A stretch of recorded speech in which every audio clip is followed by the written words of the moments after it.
Halo teman-teman, udah mulai nyusun? Udah sampai mana nih progres tugas akhir kalian? Baru nyari-nyari judul kah? Atau udah mulai jenuh karena sulit dapat ACC Dospem? Semangat ya. Pada kesempatan kali ini, aku akan coba sharing mengenai beberapa hal yang kalian, si para pejuang tugas akhir, bisa lakukan agar tugas akhir kalian cepat selesai. Semoga video ini bisa membantu dan tanpa berlama-lama, kita langsung aja ya. Pertama, punya target.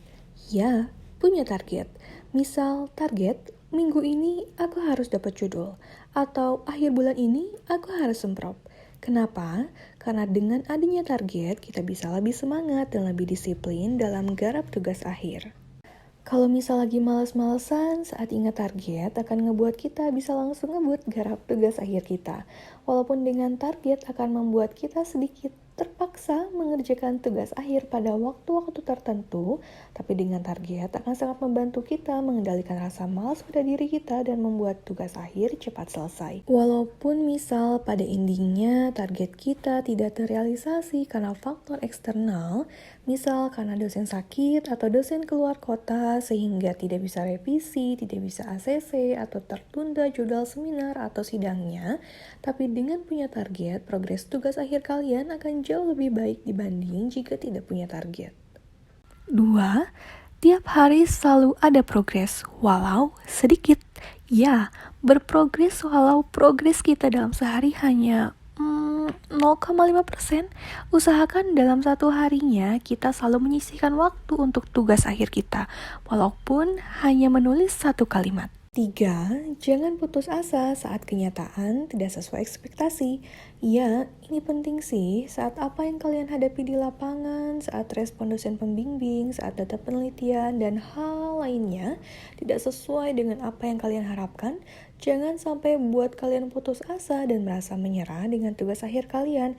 Ingat bahwa setiap masalah pasti ada solusinya. Kita coba bahas mengenai dosen pembimbing ya.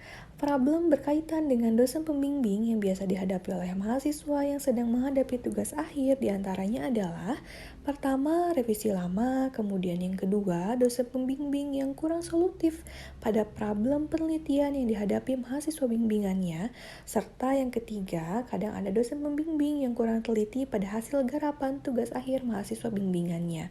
Dalam menghadapi problem dosen pembimbing ini, selain sabar, teman-teman harus tetap semangat dan jangan putus asa. Tanamkan dalam benak kalian bahwa semua ada solusinya, semua bisa dikerjakan, dan semuanya akan selesai. Selama apapun kita menanti revisi dosen pembimbing, yakinlah pasti ada saat di mana revisian kita kelar. Nah, saat tahu kalau dosen pembimbing kita revisinya lama, maka kita harus bisa melakukan hal sebaliknya agar tugas akhir kita tidak makin lama selesainya. Begitupun saat tahu kalau dosen pembimbing kurang solutif, maka kita harus bisa aktif mandiri mencari solusi sendiri, entah dengan bertanya pada kakak tingkat, atau teman, atau dengan browsing, atau dengan baca-baca buku. Begitu juga saat tahu kalau dosen pembimbing kurang teliti. Misal dalam hal ini dosen pembimbing tidak memperhatikan penulisan yang sesuai EYD, maka kita harus secara mandiri merevisi teks tugas akhir kita apakah sudah sesuai EYD apa belum. Walaupun untuk sebagian orang melelahkan, tapi jika kita mencoba menikmatinya, maka hal tersebut tidak akan terlalu memberatkan. Karena yang harus kita ingat, bahwa tugas akhir yang kita buat bukan hanya sebagai syarat lulus saja, tapi juga harus menjadi sebuah karya yang baik dan berkualitas dari segi isi maupun penulisan. Keempat, mau belajar. Ini penting. Selain karena tugas akhir kita harus berkualitas sehingga kita sebagai penulis harus mau belajar agar wawasan kita luas dan menambah bobot pada tulisan kita juga harus mau belajar agar kita bisa lebih mudah menyelesaikan tugas akhir kita. Jangan sampai saat kita terkendala satu teori misalnya, kita jadi membiarkan tugas akhir kita mangkrak begitu saja karena kita tidak mau mempelajari teori yang menjadi kendala tugas akhir kita tersebut. Karena yakin deh, kalau kita mencari tahu mengenai sesuatu, kita bukan hanya akan tahu satu hal saja, tapi akan tahu banyak hal lain yang membuat kita makin kaya akan ilmu. 5. Jangan terdistract oleh tugas akhir atau proses orang lain.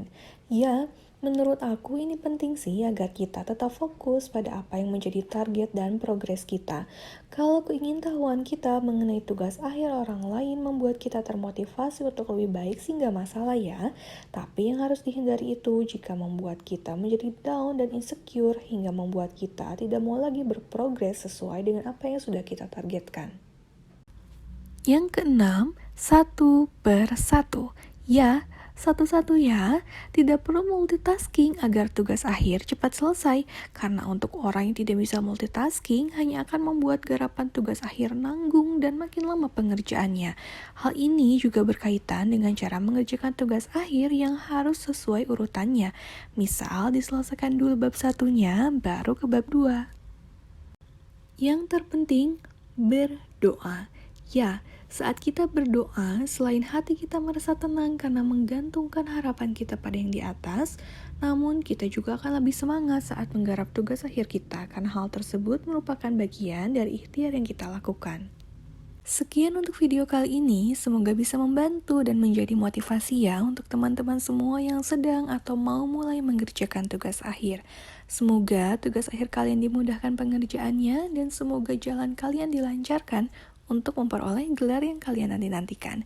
Mohon maaf jika ada kesalahan dan untuk tips-tips lainnya bisa kalian tambahkan ya di kolom komentar. Sampai ketemu lagi di video-video lainnya. Terima kasih.